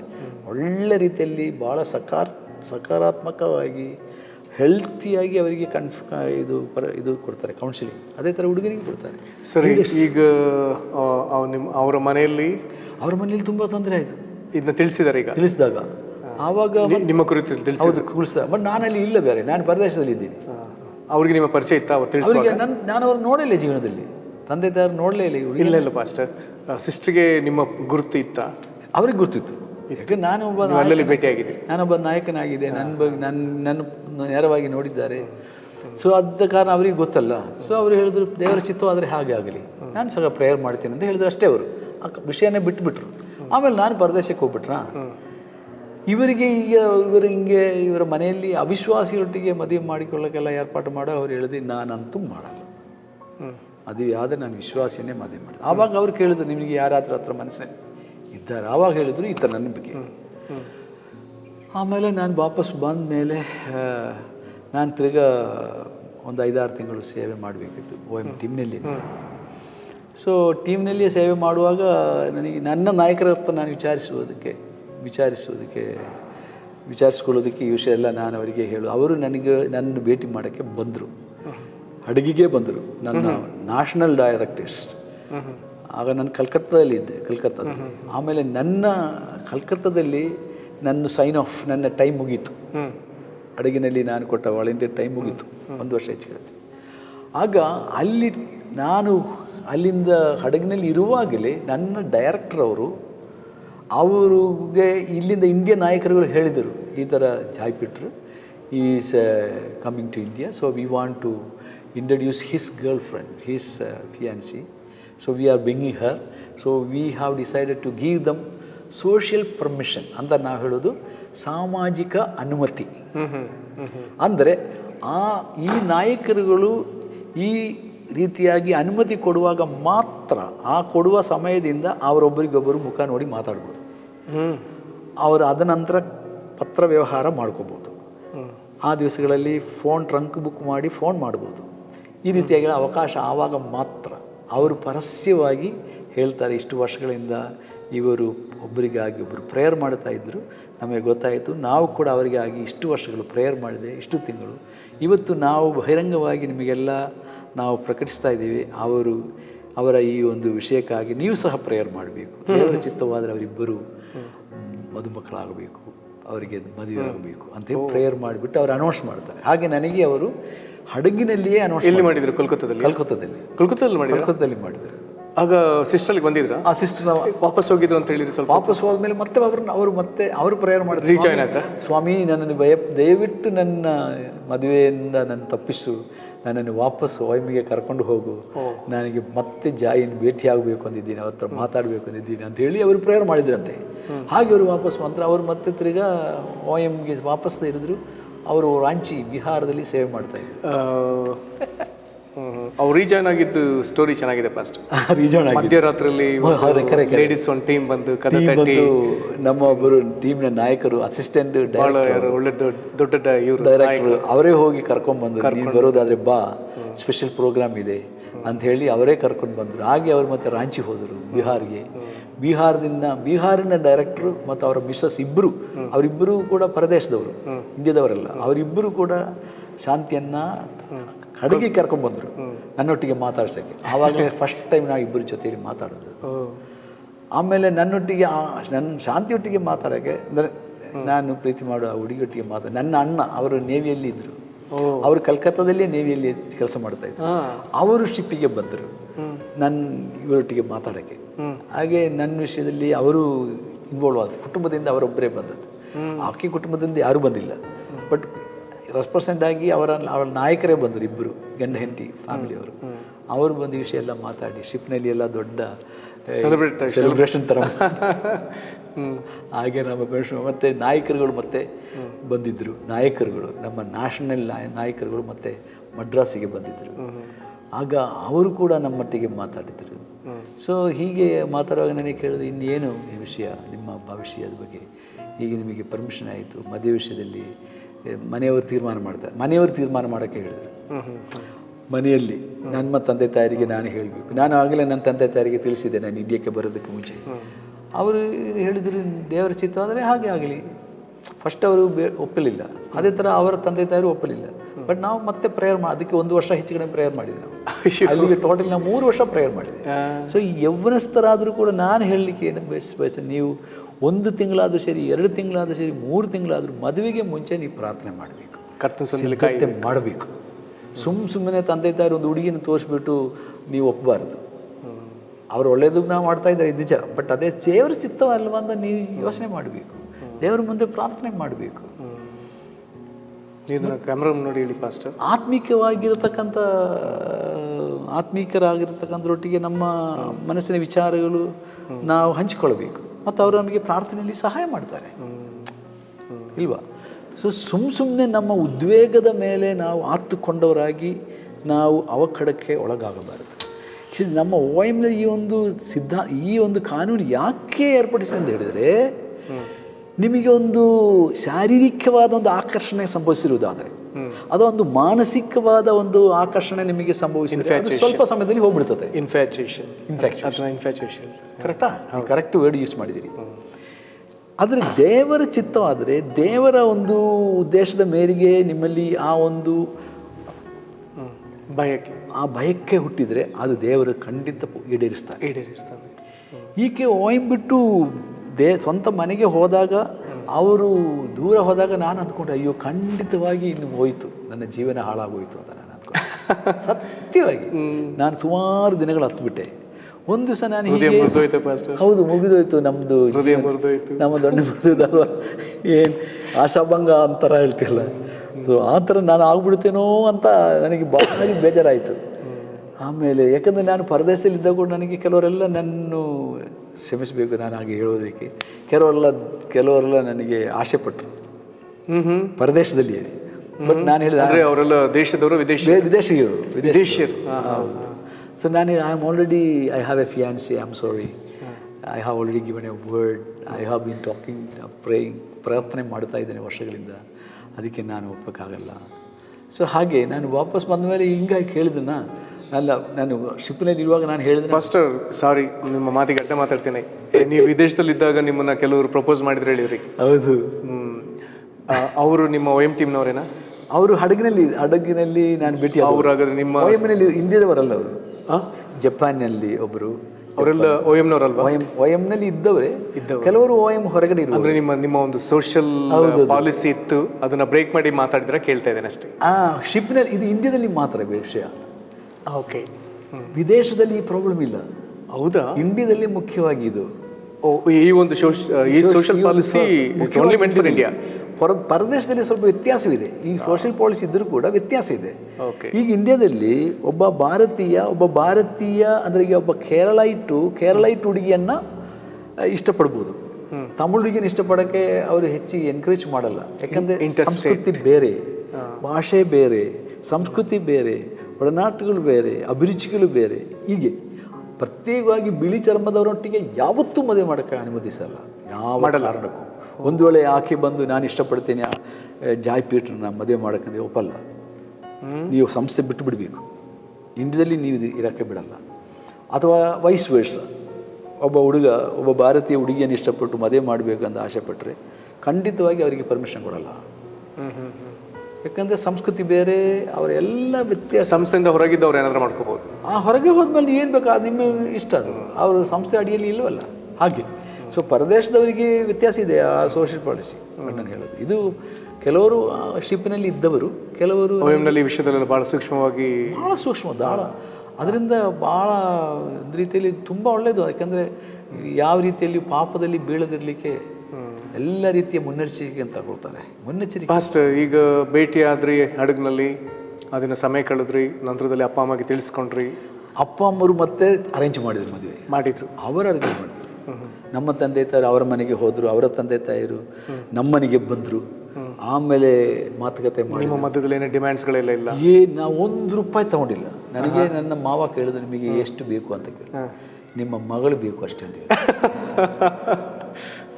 ಏನು ಅವ್ರಿಗೆ ಆಶ್ಚರ್ಯ ಆಯಿತು. ಯಾಕಂದ್ರೆ ತಮಿಳ್ನಾಡಿನಲ್ಲಿ ಒಂದು ಹುಡುಗ ಮದುವೆ ಮಾಡಬೇಕಾದ್ರೆ ಎಷ್ಟು ಲಕ್ಷ ಖರ್ಚು ಮಾಡ್ಬೋದು, KG ಗಟ್ಟಲೆ ಬಂಗಾರ ಕೇಳ್ತಾರೆ, ಗೊತ್ತಾ ನಿಮಗೆ? ಹೌದು ಪಾಸ್ಟ್. 1 kg ಅಮ್ಮ ಸುಲಭವಾಗಾಯ್ತು ಪಾಸ್ಟ್ ಮದುವೆ. ನಮ್ಮ ಮಾವ ಹೇಳಿದರು, ನಿಮಗೆ ಏನು ಬೇಡವಾ? ನನಗೇನು ಬೇಡ, ನಿಮ್ಮ ಮಗಳನ್ನು ಮದುವೆ ಮಾಡಿ ಕೊಟ್ಟರೆ ಸಾಕು. ನಾನು ಹೇಳಿದೆ, ನನಗೆ ಒಂದು ಬಟ್ಟೆ ಕೂಡ ಇಲ್ಲ. ನಾನು ಮದುವೆಗೆ ನಾನು ಧರಿಸಿಕೊಂಡ ಬಟ್ಟೆ 1 ವರ್ಷ ಹಳಿತು. ನಾನು ಹೊಸ ಬಟ್ಟೆನೇ ಸ್ಟಿಚ್ ಮಾಡಿಲ್ಲ. ಅಯ್ಯೋ, ಎಲ್ಲೂ ಕೇಳಿಲ್ಲ ಪಾಸ್ಟರ್, ಎಲ್ಲೂ ಕೇಳಿಲ್ಲ. 1 ವರ್ಷ ಹಳತು. ನಾನು ಹಡಗಿಗೆ ಜಾಯಿನ್ ಆಗಲಿಕ್ಕೆ ಹೋಗುವಾಗ ನನ್ನ ಪರಿಚಯದಲ್ಲಿ ಒಬ್ಬ ವಿಶ್ವಾಸಿ ನನಗೆ ಹೊಲಿಸಿ ಕೊಟ್ಟದು, ನೀವು ಪರದೇಶ ಹೋಗ್ತೀರಾ, ನೀವು ಒಳ್ಳೆ ಬಟ್ಟೆ ಎಲ್ಲ ಕೆಲವು ನೀವು ಪ್ರೋಗ್ರಾಮಿಗೆಲ್ಲ ನೀವು ನಿಲ್ಲಬೇಕಾಗುತ್ತೆ, ಅದಕ್ಕೋಸ್ಕರ ಅಂತ ಹೇಳಿ ಅವರು ಸ್ಟಿಚ್ ಮಾಡಿ ಕೊಟ್ಟದ್ದು. ಅದೇ ನನ್ನ ಮದುವೆ ಹಾಕ್ಕೊಂಡದ್ದು. ನನ್ನ ಮಾವ ನನಗೆ ಒಂದು ಏನು ಹೇಳ್ತೀರಾ, ಒಂದು ಸ್ಯೂಟ್ ಅಲ್ಲ, ಈ ಏನು ಬೇರೆ ಅಂತ ಹೇಳ್ತಾರಲ್ಲ, ಸಫಾರಿ ಸಫಾರಿ ನೋಡ್ರಿ, ಅಂದೊಂದು ಸಫಾರಿ ಹೊಲಿಸ್ಕೊಟ್ರು. ಇದು ರಿಸೆಪ್ಷನ್ಗೆ ಆದ್ರೂ ಇದು ಹಾಕಪ್ಪ, ಮದುವೆಯಲ್ಲಿ ನೀವು ಹೊಸ ಹಳೆ ಬಟ್ಟೆ ಹಾಕೊಳ್ತೀವಿ. ಅವರು ನಾನು ಹೇಳಿದೆ ಅವರಿಗೆ, ನನ್ನ ಹತ್ರ ಅದಕ್ಕೂ ಬಟ್ಟೆ ಇಲ್ಲ, ಹಣ ಇಲ್ಲ ನನ್ನ ಹತ್ರ. ನಿಮ್ಮ ಮಗಳಿಗೆ ಒಂದು ಸೀರೆ ಕೊಡ್ಸೋಕ್ಕೆ ನನ್ನ ಹತ್ರ ಹಣ ಇಲ್ಲ, ಒಂದು ತಾಳಿ, ಒಂದು ಗ್ರಾಮದು ಕೊಡ್ಸೋಕ್ಕೂ ನನಗೆ ಹಣ ಇಲ್ಲ. ನಿಮ್ಮ ಮಗಳನ್ನ ಕೊಟ್ಟರೆ, ಮದುವೆ ಮಾಡಿಕೊಟ್ರೆ ನಾನು ಕರ್ಕೊಂಡು ಹೋಗ್ತೀನಿ, ದೇವರು ನನಗೆ ಸಹಾಯ ಮಾಡುತ್ತಾನೆ, ನಾನು ನೋಡಿಕೊಳ್ತೀನಿ ಚೆನ್ನಾಗಿದೆ, ಖಂಡಿತ ನಾನು ಎಲ್ಲ ಖರ್ಚು ಮಾಡಿಕೊಳ್ತೀನಿ, ಬನ್ನಿ ಅಂತ ಹೇಳಿ ನಾನೇ ಹೋದೆ. ನಾನು ಹೋಗಿ ನಿಂದದಷ್ಟೇ, ನಾನು ತಗೊಂಡು ಹೋಗಿ. ನಿಮ್ಮ ಕುಟುಂಬ ಇದಕ್ಕೆಲ್ಲ ಸಹಕರಿಸ್ತಪ್ಪ? ಎಲ್ಲ ಸರ್. ಅವ್ರು ಹೇಳಿದ್ರು, ನೋಡು ನೀವು ₹1 ತಗೊಳ್ತಾ ಇಲ್ಲ, ಅದಕ್ಕೆ ನಮಗೇನು ಹಣಕ್ಕೆ ಹಣ ಇಲ್ಲ, ನಿನ್ನ ಇಷ್ಟ, ನಿನ್ನ ಕಷ್ಟ ಅಷ್ಟೇ ಹೇಳಿದ್ರು. ನಿಮ್ಮ ಮದುವೆ ಆದಮೇಲೆ ನಿಮ್ಮ ಮನೆಯಲ್ಲಿ ಸಂತೋಷ ಪಟ್ರ ಪಾಸ್ಟರ್? ಮನೆಯಲ್ಲಿ ಅವರಿಗೆ ಖುಷಿ ಆಯಿತು, ಸಂತೋಷ ಆಯಿತು. ಬಟ್ ಇನ್ನೊಂದು ಕಡೆಯಲ್ಲಿ ಅವರಿಗೆ ದುಃಖನೂ ಇದೆ, ಯಾಕೆ ₹1 ತಗೊಂಡ್ಬಂದಿಲ್ಲ. ಪಾಸ್ಟರ್, ಈ ಮದುವೆ ಪ್ರಸ್ತಾಪ ಇದೆಲ್ಲ ಬರುವಾಗ ನಿಮ್ಮ ಅಣ್ಣಂದ್ರು ಎಲ್ಲ ಇದ್ರು? ಹೌದು, 4 ಅಣ್ಣಂದ್ರು ಮದುವೆ ಆಗದೇ ಇದ್ದವರದ್ದು. ಏನು ನಿನಗೆ ಇಷ್ಟೇನು ಅವಸರ ಅಂತ ಕೇಳಿದ್ರು. ಹಾಗಾದ್ರೆ ನಿಮ್ಮ ಮನೇಲಿ ನಿಮ್ಮದೇ ಫಸ್ಟ್ ಮದುವೆ? ನನ್ನದೇ ಫಸ್ಟ್ ಮದುವೆ, ನಿಜವಾಗ್ಲೂ. 4 ಅಣ್ಣಂದಿದ್ದ. ನಾನು ಹೇಳಿದೆ, ನಾನು ಸೇವಕ, ನಾನು ನಾಳೆ ಸೇವೆ ಮಾಡ್ತೀನಿ, ನಾಳೆಯಿಂದ ಸೇವೆಗೆ ಹೋಗ್ತೀನಿ. ಹಳ್ಳಿಗೆ ಊರಿಗೆ ನಾನು ತಿರುಗಾಡುವಾಗ ಮದುವೆ ಇಲ್ಲದಿದ್ದರೆ ಭಾರಿ ಕಷ್ಟ ಆಗುತ್ತೆ ನಮಗೆ, ಜನ ತಪ್ಪು ತಿಳ್ಕೊಳ್ತಾರೆ, ತಪ್ಪು ಹೆಸರು ಬರುತ್ತೆ, ಅದಕ್ಕಾಗಿ ನಾನು ಮದುವೆ ಮಾಡಿಕೊಳ್ಳಿ, ಬೇರೆ ಏನಿಲ್ಲ. ಇದು ಒಳ್ಳೆ ನಿಯಮ ಪಾಸ್ಟರ್. ಯಾಕಂದರೆ ಅವರಿಲ್ಲದೆ ನಾನು ಎಲ್ಲಿ ಹೋಗ್ತಿರ್ಲಿಲ್ಲ. ಎಲ್ಲಿ ಒಂದು ಮನೆಗೆ ವಿಸಿಟಿಗೆ ಹೋಗ್ಬೇಕಾದ್ರೆ ನಾನು ಹೆಂಡ್ತಿರ್ಬೇಕಿತ್ತು. ಆ ಸಮಯದಲ್ಲಿ ಯಾರ ಮನೆಗೆ ಹೋಗ್ತಿರ್ಲಿಲ್ಲ. ಒಂದು ವೇಳೆ ಹೋಗೋದಾದರೂ ಕೂಡ ಇನ್ನೊಬ್ಬ ಸಹೋದರನ ನನ್ನ ಜೊತೆಯಲ್ಲಿ ಕರ್ಕೊಂಡು ಹೋಗ್ತಿದ್ದೆ ನಾನು. ಆಗಿದ್ದ ದಿವಸಗಳಲ್ಲಿ ಸೇವೆ ಮಾಡೋದು ಭಾರಿ ಜನ ಎಲ್ಲರೂ ನೋಡ್ತಾರೆ ಅಕ್ಕಪಕ್ಕದಲ್ಲಿ.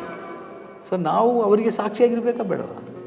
ಪಾಸ್ಟರ್, ಪುಸ್ತಕದಲ್ಲಿ ಒಂದು ಮಾತೆ ಬರ್ದಿರಿ ಪಾಸ್ಟರ್, ಮದುವೆ ಆದ ಹೊಸದ್ರಲ್ಲಿ ನೀವು ಪಾಸ್ಟ್ರಮ್ಮಗೆ ಗೋಡಂಬಿ ಹಣ್ಣು ತಿನ್ಸಿದ್ದೀರಿ. ಗೋಡಂಬಿ ಹಣ್ಣಲ್ಲ, ಕಾಯಿ ತಿನ್ಸಿದ್ದೀರಿ. ಆ್ಯಕ್ಚುಲಿ ಹಣ್ಣು ತಿನ್ನೋಕ್ಕೆ ಕೊಟ್ಟಿದ್ದಪ್ಪ. ಅದು ಹಣ್ಣ ಕಾಯಿ ಅಂತ ಗೊತ್ತಿಲ್ಲ, ಅವ್ರ ಜೀವನದಲ್ಲಿ ಫಸ್ಟ್ ಟೈಮ್ ನೋಡಿದ್ದು. ಅದಕ್ಕೆ ಅವರು ಕಾಯಿ ನೋಡಿಬಿಟ್ಟು ಅದು ಬೀಜ ನೋಡಿಬಿಟ್ಟು ಹಣ್ಣಂತ ತಿಳ್ಕೊಂಡು ಬೀಜ ಒಟ್ಟಿಗೆ ತಿನ್ನಕ್ಕೆ ನೋಡ್ಬಿಟ್ಟು, ಅದು ಗೋಡಂಬಿ ಹಣ್ಣಿನ ಬೀಜ ಇರೋದು ಎಲ್ಲಿ, ಗೋಡಂಬಿ ಇರೋದು ತುದಿಯಲ್ಲಿ ಅಲ್ವಾ, ಅವ್ರು ತಿಳ್ಕೊಂಡಿದ್ದಾರೆ ಇಲ್ಲಿಂದ ಸ್ಟಾರ್ಟ್ ಮಾಡಬೇಕು ತಿನ್ನಕ್ಕಂತ. ಅದಕ್ಕೆ ಅವ್ರು ಫಸ್ಟ್ ಬೀಜ ಕಚ್ಬಿಟ್ರು, ಬಾಯಿ ಎಲ್ಲ ಸುಟ್ಟು ಹೋಯಿತು. ಅದಕ್ಕೆ ನನ್ನ ಅಮ್ಮ ನನಗೆ ಬೈದರು. ನಮಗೆ ತೋಟ ಇತ್ತು, ಗೋಡಂಬಿ ತೋಟ ಇತ್ತು, ಅಲ್ಲಿ ನಮಗೆ ರಬ್ಬರ್ ತೋಟ ಇತ್ತು, ರಬ್ಬರ್ ಮರ. ಹೌದು ಪಾಸ್ಟ್. ಸೊ ಅವರು ಫಸ್ಟ್ ಟೈಮ್ ಇದೆಲ್ಲ ನೋಡೋದು ಜೀವನದಲ್ಲಿ. ಸೊ ರಬ್ಬರ್ ತೋಟ ಇದೆ, ನಮ್ಮ ತೋಟ ಎಲ್ಲ ನೋಡೋಕೆ ನಮ್ಮ ಮನೆಗೆ ಎಲ್ಲ ಬಂದು ಇದು ಏನು ಅಂತ, ಇದು ಹಾಲು ಅಂತ ಹೇಳಿದೆ. ಹಾಲು, ಏನು ಹಾಲಿದು? ಇದು ಮರದ್ದು ಹಾಲನ್ನು ನಾವು ಕರೆಯುತ್ತೇವೆ, ಇದರಲ್ಲಿ ನಾವು ರಬ್ಬರ್ ಸಾಮಾನುಗಳೆಲ್ಲ ತಯಾರಿಸೋದು, ಇದು ಕುಡಿದ್ರೆ ಒಳ್ಳೆ ದಪ್ಪ ಆಗುತ್ತೆ ಅಂತ ಹೇಳಿದೆ ನಾನು ಹೇಳಿದೆ. ಹೌದಾ, ಮತ್ತು ಈ ಮರದಿಂದ ಬರುತ್ತಲ್ಲ ಇದು ದಪ್ಪ ಆಗುತ್ತಾ? ಹೌದು, ಬಾಲ್ ಥರ ನೀವು ಸ್ಪ್ರಿಂಗ್ ಆಗ್ತೀರಾ, ನೀವು ಬೇರೆ ಕಡೆ ಚೆಂಡಲ್ವ. ತಮಾಷೆ ಹಾಗಾದ್ರೆ ನೀವು ಫಸ್ಟ್ ಕುಡಿರಿ 1 ಲೀಟ್ರ್, ನಾನು ಆಮೇಲೆ ಕುಡಿತೀನಿ ಅಂತ ಹೇಳಿದೆ. ಅಂದರೆ ಅರ್ಥ ಆಯ್ತು ನನಗೆ, ನೀನು ನನಗೆ ಮೋಸ ಮಾಡೋಕ್ಕೇನು ಹೋಗಬೇಡ, ನೀವು ಈಗಿಂದ ಸ್ಮಾರ್ಟು ನಾನಂತ ಹೇಳ್ತಾ ಇದ್ರು.